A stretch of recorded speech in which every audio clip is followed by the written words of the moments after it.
Fala, Fogão, tá começando a primeira edição do Radar Alvinegro nessa quarta-feira, 24 de abril. Hoje tem Botafogo. A partir das 19 horas no estádio Newton Santos, diante da equipe do Universitário do Peru, o Glorioso vai a campo em busca da sua primeira vitória nessa fase de grupos da Copa Libertadores. Resultado esse que vai ser absolutamente fundamental, não dá pra pensar em outra possibilidade. Ontem, Júnior Barranquilla e LDU ficaram no empate por 1-1. Pênaltizinho Mandrake pra cá, pênaltizinho Mandrake pra lá. Depois teve um outro pênalti marcado pro Júnior Barranquilla, esse sim, corretamente assinalado. A bola bate na mão do cara na hora do cruzamento. Mas no fim das contas, 1-1, resultado final. O Júnior Barranquilla dessa maneira chegou a 5 pontos. A LDU foi a 4, o Universitário já tem 4. O Botafogo precisa vencer para entrar nesse bolo. E vencendo 2 jogos seguidos, Universitário e LDU, existe até a possibilidade, sim, é um dos cenários, do Glorioso chegar na 5ª rodada na liderança da chave. É possível. Vai estar tudo embolado, irmão. Mas primeiro a gente tem que pensar em vencer na noite de hoje. Eu vou trazer aqui para você alguns detalhes interessantes a respeito do nosso adversário, formação tática que o técnico vem utilizando. Eles não perdem uma partida desde o dia 16 de agosto de 2023. São mais de 8 meses, portanto. Já é um trabalho consolidado. Por aqui a gente está começando, mas a perspectiva é de um Botafogo vitorioso, especialmente se a gente conseguir repetir o que fizemos diante do Atlético Goianiense naquela primeira etapa e também durante o jogo contra o Juventude.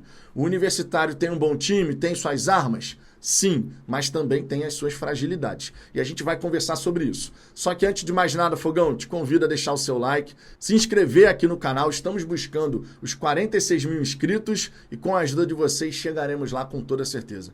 Sempre destacando a programação do dia, temos esse Radar Alvinegro, temos o Fala Fogão Shorts, temos ali a live tradicional da hora do almoço a partir de 1h05 da tarde, temos o Radar Alvinegro segunda edição, se a Luna deixar, porque eu vou estar sozinho com ela e vou tentar gravar com ela no meu colo aqui, participando do vídeo, pois é. E além disso, teremos o nosso pós-jogo, né? A partida termina ali por volta de 9 da noite, então esse pós-jogo deve começar por volta de umas 11, 11h30, tá? Porque vou voltar para Niterói, vou chegar aqui em casa com a Digníssima, com a Luna, pra gente se organizar, e aí depois a gente faz o nosso pós-jogo de vitória, hein? Vocês são nossos convidados, logicamente. Dito isso, vamos em frente. Para começo de conversa, Fogão, não dá para pensar em outro resultado. E o técnico Arthur Jorge, segundo o GE, pode mandar a campo uma equipe com modificações. Vamos começar falando sobre o Botafogo para depois trazer os detalhes aqui do nosso adversário. Podemos ir a campo com Gatito Fernandes, Matheus Ponte, Lucas Halter, Bastos, Hugo. O Tietê pode entrar nesse meio, o GE trouxe essa informação e aí a gente fica na dúvida. Tietê e Marlon, Danilo e Tietê? Eu, honestamente, iria com Danilo e Marlon. Seria o meu meio de campo ali, a dupla de volantes, né? Para fazer essa proteção da nossa linha de zaga. Na direita, colocaria o Júnior Santos, imagino que seja isso que o Arthur Jorge vai fazer. No desenho do GE, eles até colocam o Júnior Santos como segundo atacante. Mas eu entendo que foi tão legal ver o Júnior Santos aberto pela direita contra o Juventude e o Savarino como segundo atacante, que faria todo sentido você repetir essa dobradinha, né? Por ali pelo lado direito. Vale destacar também que o Jefinho pode sair da equipe. E aí você poderia ter o Luiz Henrique atuando ali pelo lado esquerdo. É uma possibilidade. Claro, tudo isso somado a Tiquinho Soares, nosso centroavante. Existem possibilidades. O Arthur Jorge, claro, vai definir isso provavelmente hoje pela manhã ou já está com isso definido na cabeça dele. E ali por volta de 1 hora antes do confronto a gente vai ficar sabendo qual é a formação. Qual seria o time que você mandaria a campo? Tietê, Marlon, Danilo, Tietê, Danilo e Marlon, qual que seria o seu meio de campo ali central? Comenta aí que eu quero saber a sua visão. Além disso, Fogão, vale comentar aqui, claro, alguns destaques a respeito do nosso adversário. O Universitário, conforme eu disse, não perde um jogo há mais de 8 meses, desde o dia 16 de agosto de 2023. Na Copa Libertadores, uma vitória em casa, diante da LDU, de virada, inclusive, e um empate diante do Júnior Barranquilla na Colômbia, onde jogou muito bem, tá? O Universitário jogando na Colômbia de visitante, não se furtou de tentar agredir o adversário, de tentar o gol, e por isso mesmo a gente não pode ficar achando que os caras vão vir ao Rio de Janeiro só para passear. A gente realmente tem que ficar atento. Eles costumam jogar num 3-5-2, sendo que um desses zagueiros é um lateral direito que acaba fazendo o zagueiro. De repente, para poder facilitar ali a saída de bola, né, um jogador de 1,73 m é o cara que joga ali pelo lado direito da defesa. Esse trio de zaga, ele é protegido por 5 jogadores do meio de campo e o ala direito é um cara muito perigoso, tá? A gente realmente precisa prestar atenção no Andy Polo. Acho que se fala assim. Ala direito, pode ser ponta direita também, é um cara muito ofensivo, vai jogar ali em cima do lado do Hugo e eu imagino que o Arthur Jorge vai ter o antídoto. Assim como foi contra o Juventude, ele vai sustentar mais o Hugo no campo de defesa. Eu mostrei aqui para vocês que naquele confronto contra o Juventude, o Hugo teve um posicionamento médio ali bem diferente do Matheus Ponte, que teve mais liberdade para avançar. Imagino que isso possa tornar a acontecer na noite de hoje, tá? Por quê? O Universitário vai atacar bastante ali pelo lado esquerdo da nossa defesa, justamente por conta da presença do Andy Polo. E só para você ter uma ideia, no Campeonato Peruano do ano passado, ele participou de 12 gols da equipe do Universitário, sendo que desses 12 gols que ele participou, 11 com assistências. Então é realmente um cara para a gente ficar de olho, não pode deixar ficar partindo no mano a mano, tem velocidade, tem habilidade também, então é bom o Botafogo ficar de olho nesse ala direito da equipe adversária, tá? Realmente é uma arma importante deles. Lá na frente, eles vão ter 2 atacantes que também precisam ser vigiados, especialmente o Alex Valera. Tá, o Alex Valera, o outro jogador é o José Rivera, fez os 2 gols da vitória diante da LDU. Mas o Valera, na temporada passada, no Campeonato Peruano, ele foi o grande goleador da equipe do Universitário. Só para você ter uma ideia, deixa eu olhar o número aqui, ele fez 15 gols no último Campeonato Peruano. O Luiz Urruti, o uruguaio, ele fez 11 gols, mas saiu, foi para o Garcilasso. Então o Valera continua, e só para você ter uma ideia, no top 3 aqui de goleadores do Universitário no Campeonato Peruano do ano passado, o Valera fez 15 gols, o Urruti fez 11 e o terceiro colocado fez apenas 6. Isso é para você ver a importância do Valera na equipe do Universitário. Ele tem 1,83 m, é canhoto e é o camisa 20 do Universitário. Deixa eu só confirmar aqui. É o camisa 20. Pois é, fica de olho nele, porque realmente é um jogador que acaba tendo uma participação importante ali no campo de ataque. Agora, um ponto que eu observei aqui na equipe do Universitário é que esse trio de zaga da equipe deles, por diversas vezes, fica desprotegido pelos lados do campo. Por conta de jogar com alas, vários e vários momentos, você vai ter o zagueiro tendo que fazer aquela cobertura, né, saindo um pouquinho aqui para o lado para poder fazer a cobertura ao ala. E nesse momento, se você pega um cara com habilidade e velocidade, eles vão ter dor de cabeça, tá? Especialmente se for pelo lado esquerdo da defesa deles. E há uma razão de ser. Você tem ali 2 zagueiros que não são muito velozes. E dessa maneira, se você tem o Júnior Santos partindo em velocidade para cima do Marcos Saravia, que joga por ali, ou então do Riveiros, a gente pode encontrar realmente uma porta de entrada para poder chegar ao nosso gol. Vale destacar em relação ao Riveiros que ele é um zagueiro importante na bola parada ofensiva, mas tem essa dificuldade no 1 contra 1 lá atrás, lá na defesa. E o Botafogo precisa fazer valer essa questão técnica da superioridade que os nossos jogadores terão em relação a esse zagueiro. Realmente é um ponto importante para a gente poder aproveitar.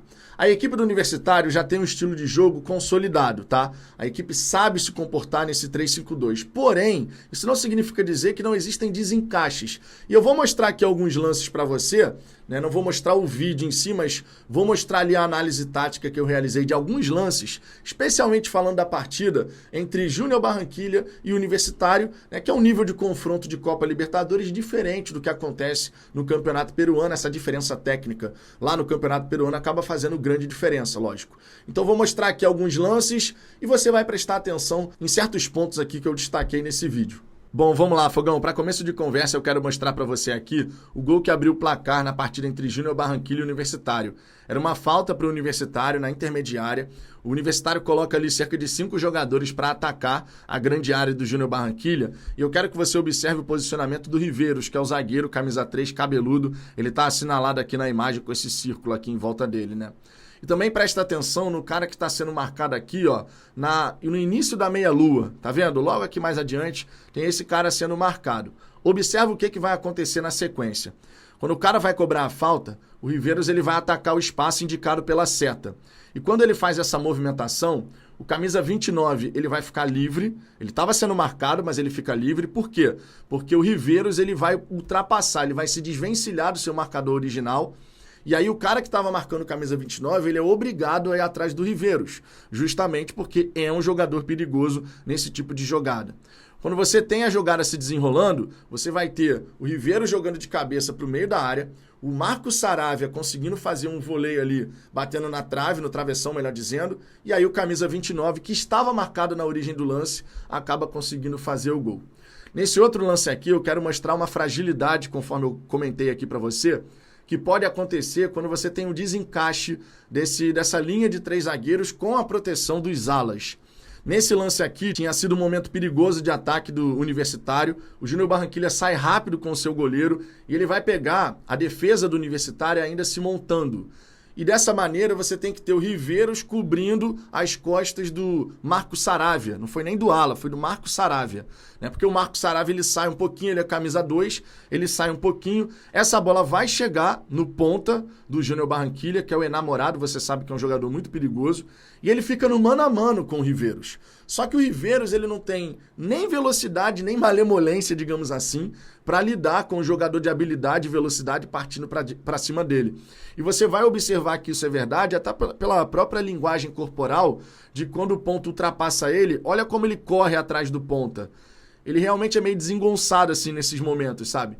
E isso aqui gera um lance muito perigoso para o Júnior, não sai o gol, até acontece uma falta aqui no goleiro e tal, mas é um lance muito perigoso porque você tem a ultrapassagem do ponta para cima desse zagueiro que não está protegendo a grande área, e dentro da grande área você tem o 2 contra 2. E quase realmente sai o gol da equipe colombiana aqui nesse lance. Já nesse outro momento aqui, sai o gol da equipe do Júnior. Mais uma vez você tem aqui a trio de zaga desprotegido, né? Você tem um cara com muito tempo e espaço para executar o passe. O Riveiros não está alinhado com o Aldo Corzo, né, o cara que é o lateral direito que eu disse, né, que acaba fazendo o lado direito da zaga.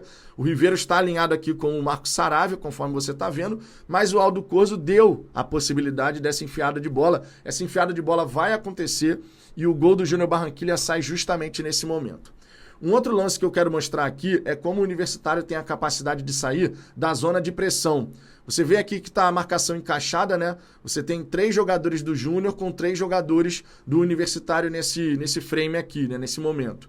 Mas os caras vão conseguir, através da troca de passes e da movimentação, se desvencilhar dessa marcação. E na hora que o cruzamento vai ser executado, olha só o que é que acontece. Você tem 3 jogadores do Universitário entrando contra apenas 2 marcando da equipe do Júnior Barranquilla. Eles conseguem executar o cabeceio, né, consegue a finalização dessa jogada, uma jogada muito perigosa, mas o goleiro faz a defesa. Então isso aqui realmente chamou bastante a minha atenção. Um outro ponto que chamou minha atenção nesse jogo foi esse lance aqui, ó.